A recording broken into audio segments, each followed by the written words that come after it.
ઈચ્છશે ત્યારે વિકાસ થશે। જી હા, ધારાસભ્ય દ્વારા જે રીતે વાત કરવામાં આવી રહી છે તો આ વાત સાબિત થાય કે જ્યારે ધારાસભ્ય ઈચ્છશે ત્યારે વિકાસ થશે। ટંકારાના એમએલએ દુર્લભજી દેથરિયાનો મહિલાને ધમકી આપતો એક ઓડિયો વાયરલ થયો છે। મહિલાએ રોડ અંગે રજૂઆત કરવા ધારાસભ્ય દુર્લભજીને કોલ કર્યો હતો। દુર્લભજી કોલમાં કહી રહ્યા છે કે મીડિયાથી કંઈ નહીં થાય, મીડિયામાં જશો તો રોડ નહીં બને। વાવડી ગામની સોસાયટીમાં મહિલાને રજૂઆત સામે ધમકી પણ આપી। અગાઉ જિલ્લા પંચાયતના ચેરમેનનો પણ આ પ્રકારનો વિડીયો વાયરલ થયો હતો। એ આપણે નાની વાવડીથી રોડના પ્રશ્ન માટે અમે આવ્યા હતા એક દિવસ, બરોબર, 10 દિવસ પહેલા, બરોબર। તો હવે એનું કઈ રિપ્લાય આવ્યો નથી, તો શું થયું છે? તમે હાજર નહોતા એવું કીધું તો અમે કાર્યાલય આવ્યા તેથી ચોમાસા પહેલા તમે રોડ એક ટુકડો કરાવશો અત્યારે, કારણ કે તમારી લંબાઈ જાજી છે, બરોબર, એટલે પાછળ વચ્ચે રહી ગયા છે એને ધીમે ધીમે 2 ટુકડે 3 ટુકડે કરીને પૂરું કરી દઈશું આપણે। એમ તો 2 ટુકડા તો શેરીના થઈ જ ગયા કેવાય ને, કેમ કે અમારી આખી મેઇન 2 થઈ ગયા છે, તમારો વિસ્તાર બાકી છે, તમારે 2 કરવા પડે એમ છે। બાકી તમને બીજું એ કહી દઉં કે મીડિયા થી કઈ નથી થવાનું। મીડિયા તમે પત્રકારોને બોલાવો, મીડિયા વાળાને બોલાવો, કામ તો અમારે જ કરવાનું છે। અને આ પહેલી વખત નથી કે સ્થાનિકો સાથે આ રીતે વાતચીત કરવામાં આવી હોય, અગાઉ પણ આ જ રીતે ભાજપ પ્રમુખ દ્વારા વાતચીત કરવામાં આવી હતી। આ વખતે ચૂંટણી આપણે કોઈને મત દેવાનું થતો નથી, જ્યાં લગી પણ જો એવું જ્યાં લગી રોડ નહીં થાય ત્યાં લગી નહીં। આની પહેલા ચૂંટણી આવી હતી ત્યારે અમને એમ કઈ પણ આની પહેલા તમે અમને નો તમે મને કઈ આપ્યું હોય બેન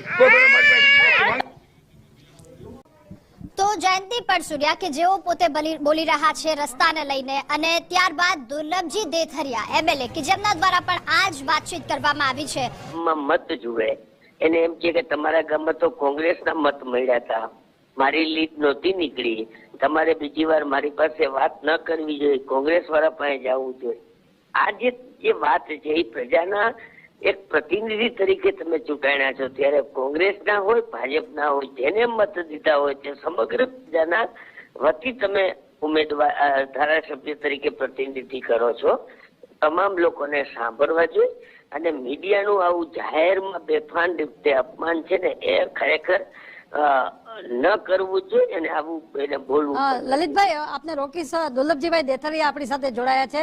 દુર્લભજીભાઈ, આપનો જે એક ઓડિયો વાયરલ થયો છે એક બેન સાથે વાતચીતનો, એમાં આપ કહો છો કે તમે મીડિયા પાસે જશો તો કામ અમારે કરવાનું છે, શું મતલબ?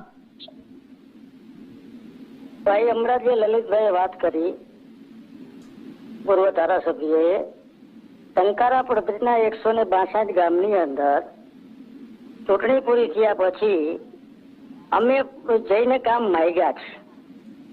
એક પણ ગામ કે એક પણ આગેવાન કોઈ પણ કોંગ્રેસનો આવીને અમારી પાસે રજૂઆત લઈને આવે, સબ પ્રજાનું કામ એટલે અમે કરીશ।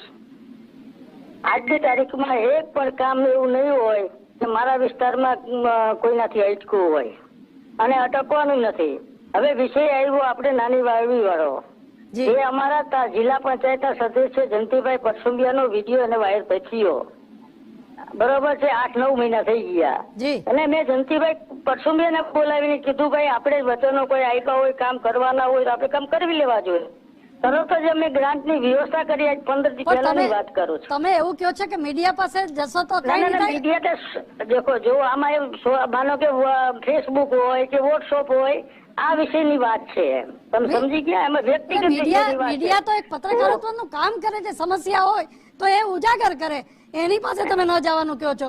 ના, એવી વાત નથી, એવી વાત નથી, એ તમે હજી શબ્દ જોઈ લેજો। આપને સંભળાવો ઓડિયો ફરીથી? લલિતભાઈ આપણી સાથે જ છે, લલિતભાઈ આપણી સાથે છે, ફરીથી આપણે ઓડિયો પ્લે કરીએ, દુર્લભજીભાઈને સંભળાવી। એ આપણે નાની વાવડીથી રોડના પ્રશ્ન માટે અમે આવ્યા હતા એક દિવસ, બરોબર, 10 દિવસ પહેલા, બરોબર। તો હવે એનું કઈ રિપ્લાય આવ્યો નથી, તો શું થયું છે? તમે હાજર નહોતા એવું કીધું તો અમે કાર્યાલય આવ્યા તેથી ચોમાસા પહેલા તમે રોડ એક ટુકડો કરાવશો અત્યારે, કારણ કે તમારી લંબાઈ જાજી છે, બરોબર, એટલે પાછળ વચ્ચે રહી ગયા છે એને ધીમે ધીમે 2 ટુકડે 3 ટુકડે કરીને પૂરું કરી દઈશું આપણે. એમ તો 2 ટુકડા તો શેરીના થઈ જ ગયા કેવાય ને, કેમ કે અમારી આખી મેઇન આપણે 2 થઈ ગયા છે, તમારો વિસ્તાર બાકી છે, તમારે 2 કરવા પડે એમ છે. બાકી તમને બીજું એ કહી દઉં કે મીડિયા થી કઈ નથી થવાનું. તમે પત્રકારોને બોલાવો, મીડિયા વાળાને બોલાવો, કામ તો અમારે જ કરવાનું છે. દુર્લભજીભાઈ સાંભળ્યું, મીડિયાથી કાંઈ થવાનું નથી. લલિતભાઈ આપણી સાથે છે. લલિતભાઈ, મેં તો આ પેલા જે કહેવાનું હતું તમને કીધું જ છે. હવે દુર્લભજીભાઈ જે ના પાડતા હતા એ તમે એમને પૂછી લ્યો કે મીડિયાથી કઈ થવાનું જ નથી. પત્રકારોને બોલાવો કે ગમે તેને બોલાવો, એ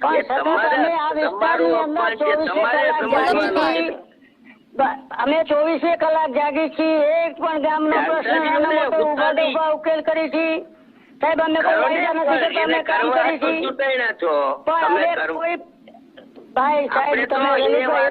તમે શું કરો છો? તમે જમીન નું લ્યો છો કે ખનીજ ચોરી કરો છો? તમે શું કરી છે તમને કહેવાનું નથી, તમારે કઈ કરવાની નથી. આપણી વાત તો એ છે કે મીડિયાની કઈ જરૂર નથી. અમે તો પ્રજાના પ્રશ્નનો ઉકેલ માટે બેઠા છે. પણ પ્રજાના વિસ્તારમાં પેલા વાત સાંભળી લ્યો. મારા વિસ્તારની અંદર 5 લાખની પબ્લિક છે, 5 લાખની પબ્લિક મારી છે. એ દિશાએ હું કામ કરી રહ્યો છું. આજ સુધીમાં એક દિવસ વિચારો બહુ સારા છે. આ તો મીડિયા પત્રકારોએ સાંભળવાનું છે, મારે સાંભળવાનું નથી. મારે આમાં કઈ દુર્લભજીભાઈ, તમે સતત કાર્યશીલ છો, તમે પ્રવૃત્તિશીલ છો, 5 લાખ મતદારોને સાચવો છો, જનપ્રતિનિધિ તરીકે જાગૃત છો, બધી વાત સાચી. પણ આ ઓડિયોમાં તમે રીતસર બોલો છો કે મીડિયા પાસે જશો તો એ કામ નહીં થાય, એટલે તમે ઈચ્છો તો કામ થશે. મીડિયા એટલે તમે જો, તમે એક વાત ફેસબુક અને વોટ્સઅપ ની વાત કરો છો, બીજા પત્રકાર તમે પત્રકારો પાસે જશો, મીડિયા પાસે. દુર્લભજીભાઈ આ બોલ્યા છો એટલે આપને કહું છું. હવે આ જો આ વિસ્તાર મોટો છે, આ બધી વસ્તુ ચાલતી હશે, હું સમજુ. તમારા જયંતિભાઈ એવું કે, દુર્લભજીભાઈ જયંતિભાઈ એવું કે મત આપ્યા તો કામ થશે, તમે કયો મીડિયા પાસે જશો તો કઈ કામ થશે નહીં. તો લોકોએ તમને ખોબે ખોબા મત આપ્યા છે, તમને વિજયી બનાવ્યા છે. મારા સાહેબ, મારા ભાજપના કોઈ એક પણ કાર્યકર્તા એમ નો કહે કે મત આપ્યા મતભાઈ કામ કરશો, એવું એક પણ કાર્યકર્તા નો કહે. જયંતિભાઈ નો વિડીયો વાયરલ થયો, મતદાર જનતાના કામ કરવા માટે બેઠા છે. અને દેશના વડાપ્રધાન નરેન્દ્રભાઈ મોદી સાહેબ અને ગુજરાતના મુખ્યમંત્રી ભૂપેન્દ્રભાઈ પટેલે પણ જનતાના કામ કરવા બેઠા હોય ત્યારે અમે પણ કાર્યકર્તા બધા જનતાના કામ કરવા માટે બેઠા છે. કોઈ અમારી પાસે કોંગ્રેસ નથી, ભાજપ નથી, આપ નથી, કોઈ નથી. અમે જનતાની સેવા કરવા માટે આવ્યા છે. સેવા માટે જ આવ્યા છો, એટલે જ કહું છું કે તમારા પ્રતિનિધિ જયંતિભાઈ હોય તો એમ કહી દે કે મત આપ્યા હોય તો એ પણ હકીકત છે ને. એ પણ વિડીયો વાયરલ થયો હતો. હા, પણ એ વસ્તુ એક જોતો મેં બોલાવીને અમને કીધું જયંતિભાઈ આપણે કામ કરવાના છે બધાયના. પણ એ વિડીયો તાલુકાના છેવાડાના ગામમાં મને 5 મત મળ્યા તો હું જઈને ઉભો રહ્યો છું, કામ આપો ભાઈ. મત માંગવા હું કામ માંગવા આવ્યો છું તમારી પાસે. દુર્લભજીભાઈ એ વિડીયો હજી ગણતરીના દિવસોમાં જ વાયરલ થયો હતો. ત્યાં તમે એમ કહો છો મીડિયા પાસે જવું નહીં.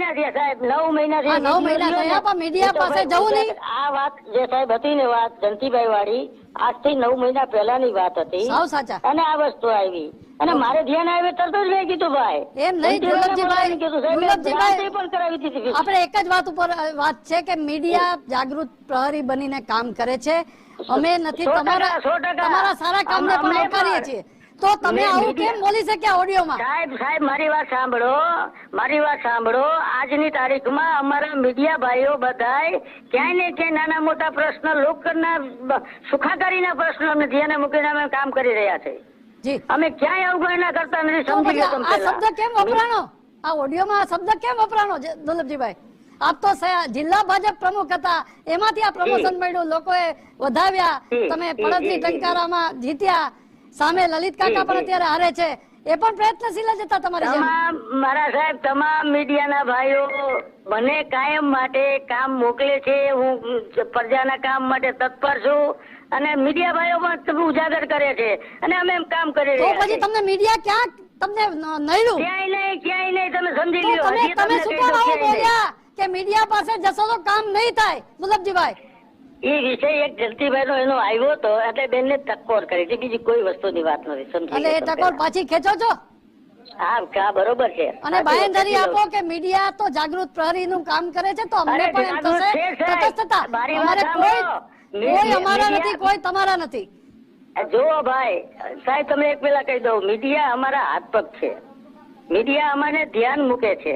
ઓકે, હવે એ તમારે લોકોની હવે એક અમારી પાસે જ હવે હાલો. દુર્લભજીભાઈ, એક જી. ગુજરાત ફર્સ્ટની માગણી છે, અંતિમ તબક્કામાં જી. કહું છું કે આ બેને જે રોડની માગણી કરી છે ત્યાં આપ રૂબરૂ જજો અને જલ્દી કામ પૂરું થાય એવી ખાતરી આ પ્લેટફોર્મ પર જો આપો. તેમને મારા પેલા વાંચી લ્યો, સાંભળી લ્યો, પેલા બધું સાંભળી લ્યો, જી પછી વિષય આવ્યો છે. બે તો કામ તો પેલા જ મંજૂર કરવાનું કે તમે બે ટુકડે કામ થશે, જી. કારણ કે 12 લાખ રૂપિયાનું કામ છે. જી 5 લાખ રૂપિયાની અમે ગ્રાન્ટ આપી શકી, એટલે અમે આગળ પાછળ કરીને અમે બે ટુકડે કામ કરવા માંગે છે. ને એ મેં કીધું છે જી. તમે જે પેલા સૂચન કરજો, અહીંયા કામ કરો, એ કરશું અમે. ચોક્કસ કામ થઈ જશે એવો આશાવાદ અત્યારે વ્યક્ત કરો છો ગુજરાત અરે ફર્સ્ટના? મારા સાહેબ ગમે ત્યારે તમે કેજો, મને ધ્યાન અમારે મોરબી ચેનલે કેજો કે આ તો લોકોની માંગણી છે, અમે કરશું. હા, તો લલિતભાઈ અને દુર્લભજીભાઈ ગુજરાત ફર્સ્ટ સાથે જોડાયા એ બદલ ખૂબ ખૂબ આભાર. અને જેને કહી શકાય કે દુર્લભજીભાઈ દેથરિયાએ કબૂલ તો કર્યું કે મીડિયામાં એ કદાચ જસ્ટિફાઈ વાળો વિષય છે, પણ એને એવું કહ્યું હતું કે હું ઈચ્છું તો વિકાસ થાય. એ બહુ મોટી વાત હતી અને અત્યારે આપણી સાથે જોડાયા હતા અને તેઓએ આ જે વિસ્તારનું વિકાસ કામ છે એ પૂરું કરવાની પણ ખાતરી આપી છે. આભાર ધર્મેશ આપનો. તો મીડિયાના માધ્યમથી, ગુજરાત ફર્સ્ટના માધ્યમથી તેમના દ્વારા એક ખાતરી આપવામાં આવી છે કામને લઈને.